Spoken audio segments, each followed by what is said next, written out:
Hello everybody, Chubby Wiseman here. Today we're going to be doing a reaction video to IPNtv, The Unconquered.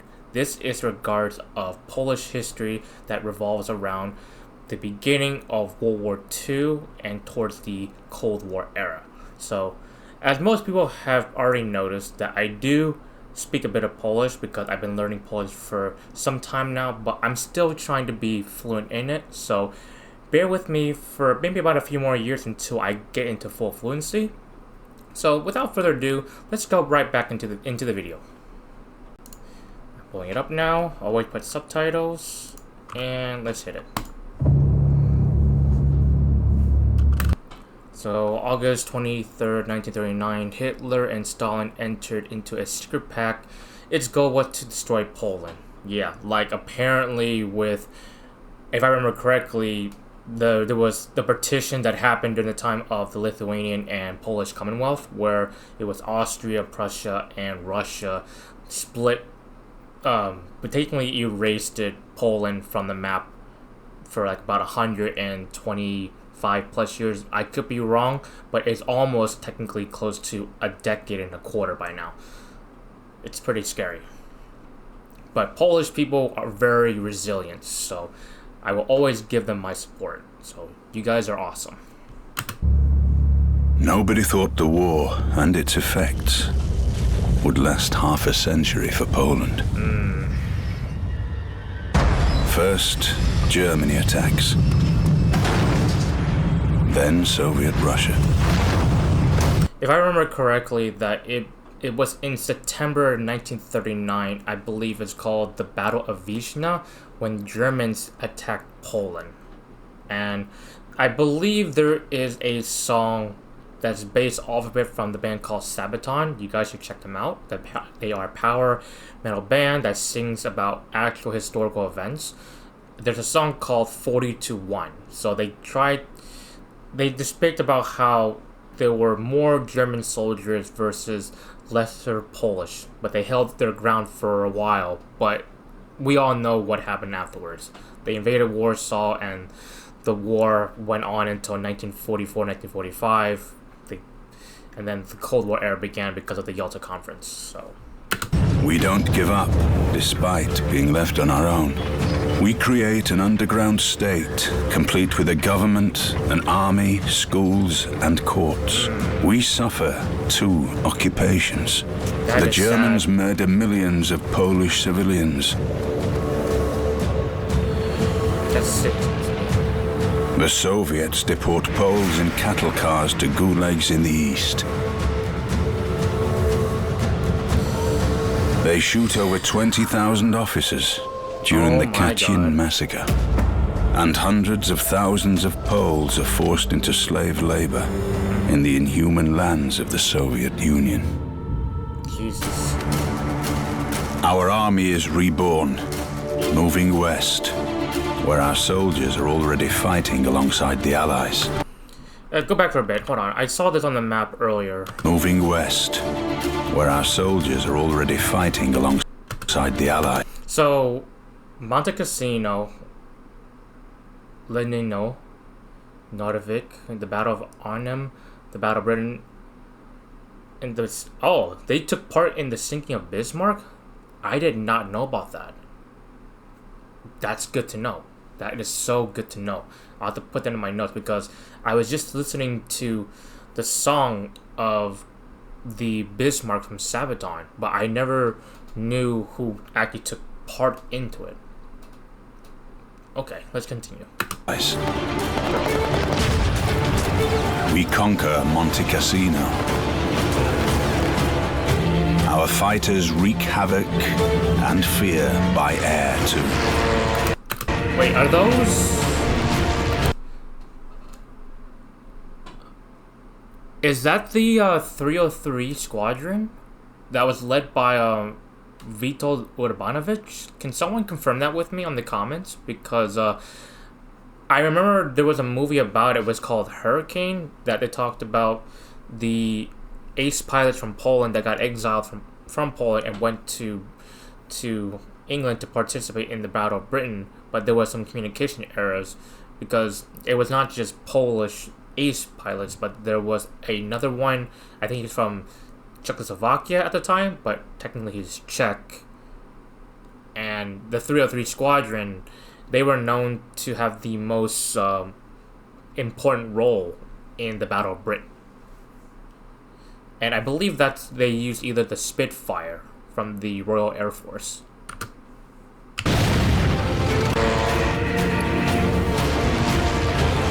That's pretty cool though. The Germans call us Black Devils as we crush their resistance. Isn't this the, if I remember correctly, it's the, wasn't this the first armored division that when Poland joined with the, it was in, this was in Scotland, I believe, that they had the first armored division. I could be wrong, but it was in the UK or in Scotland that they formed the first armored division and were called the Black Devils. And boy, they were scared. They were scared of, the Germans were scared of Poles back then.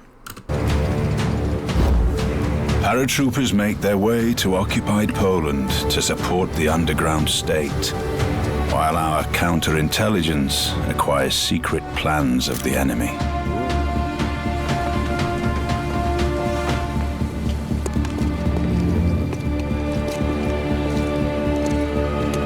There are Poles who save Jews, despite the threat of the death penalty. Oh my god. These were children too. So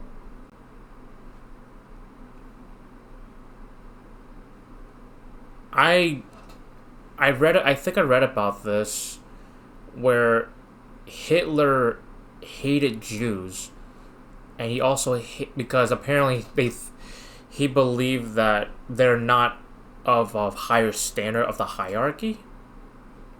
And he also hated Slavs because I believe at the time of the war in World War I, where Germany technically have lost territory against the Soviet Union and technically Poland as well. But Poland was still trying to gain independence back after 1919, or actually 1918 because of World War I. But 1919 to 1921, I believe, it was the Polish-Soviet War. Now, the interesting fact about this is because if Poland lost that war, this was during the time of the Bolsheviks revolution that was happening in Russia. If Poland lost that war, communism would have spread towards the West. Not many people knows about that. You should check that out, actually. We create resistance movements, even within the German concentration camps. I could be wrong. Isn't that technically Vito Płocki, the one who volunteered into Auschwitz? His story is incredible. Unfortunately, what happened to him is very sad because after the war, he was technically, well, not technically, but he was executed for treason. But it wasn't from the Poles, it was during the time of the Soviet Union taking control of Poland after the Yalta Conference in 1945. To this day, Vito Płocki's body has still not been found. Someday, I would like to go to Poland and take part of finding his remains. Vito, you're an amazing person. Thank you for your sacrifice. Dziękuję bardzo for everything. Let's continue. We are the first to alert the world about the Holocaust.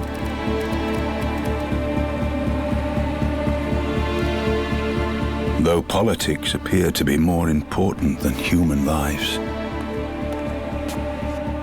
And nobody listens to us.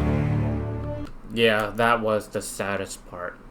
Even to present time, politics has nothing to do with caring for the people. It's always going to be about that way. It's about not using their sense of altruism, but it's more their sense of selfishness in a way, to basically gain the upper hand to become that higher power. In this case here, when the Holocaust was ignored, people were still dying, people were still suffering. If the world knew about it faster, I'm pretty sure there would have been lesser lives lost. And it's just heartbreaking. If I went back in time, I would have loved to just get rid of a few people that I don't want to deal with the destruction of Poland. And it's hard to explain at the moment because I would like to name those 3 people, but I also don't want to get technically cursed out. But erasing time is not easy.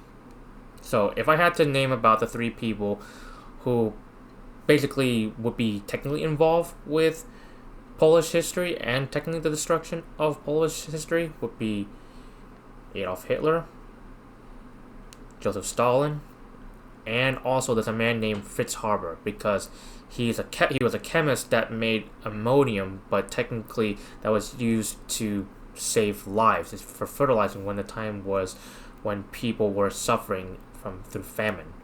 But when World War I happened, when he signed the Manifest of the 93 with the Harper-Bush alliance, that same ammonium became into chemical weapons.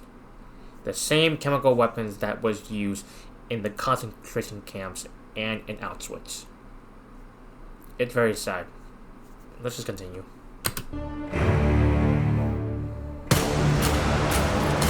Polish Jews.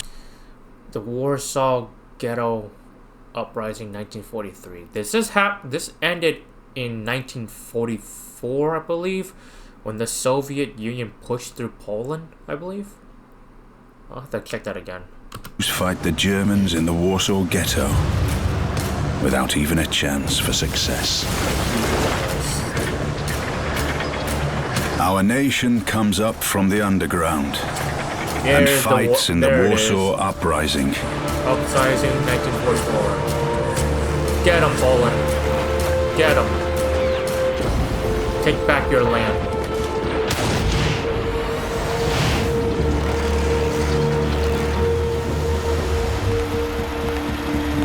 We break the German Enigma code, saving millions of lives. But in exchange for all that we do... Yep, there it is. Yalta Conference, February 4th to 11, 1945. That's the day where the Soviet Union had power over not only Poland, but some other countries that became part of the Eastern Bloc, such as like Romania, I believe Hungary, Moldova. I need to look a little further into it, but those who live under the Eastern Bloc and also, I think, East Germany, they were suffering through a lot during communism at the time. We are betrayed. The free world distances itself from us, leaving us behind the Iron Curtain. Oh, Jesus. Despite our scars from the war, we still resist. Yes. June 1956, Poznan. Okay. March 1968, Warsaw. March 1966, what is it called? The Millennium of Baptism of Poland? December 1970, Gdansk. What was the other one he said?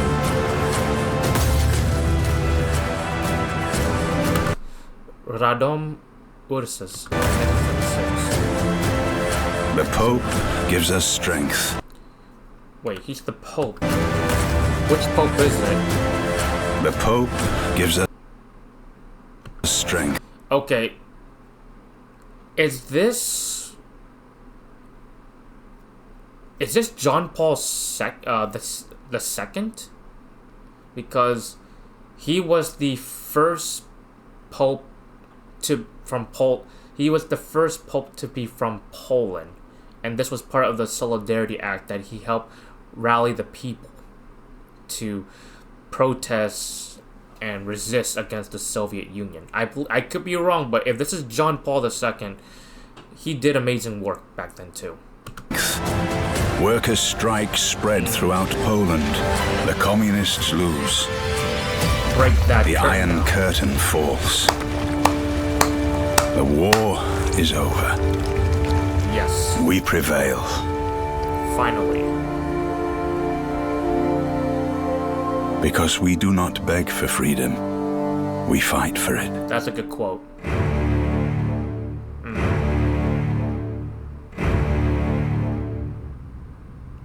Wow. That was... I'd have no words for it, honestly, because it's amazing how not many people knows about Polish history. I mean, in America, where I live in America, that we don't learn much about European history, only just U.S. history. But it's amazing to learn about outside the U.S., what other cultures and other, just in general, is that history, culture, and then just to embrace it and immersive into it. Like, for example, like I said, I'm learning Polish. I've been trying to learn Polish since I was 25, so technically almost 7 years from now.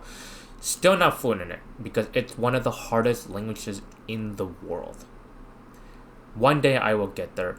One day I will be in Poland, and someday when I go to Poland, I am going to revisit. I'm going to visit every historical place that I can find. But thank you all for watching.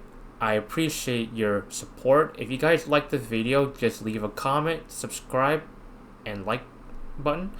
And tune in next time where I will be reacting to more Polish history and also Ukrainian history and music, because I also support Ukrainians as well. And also Russian music and history, since I study mainly the Slavs, but hopefully in the future I'm going to be learning more other languages around the world, not just the Slavics, but more of the Romance languages, more of the Germanic languages, the Nordic languages, and more Asian languages, because I also study history and philosophy on my days off. So thank you all for watching, and stay tuned for next time, and as always, stay hungry, and I'm out. Miłego dnia, ta harano dnia. Bye.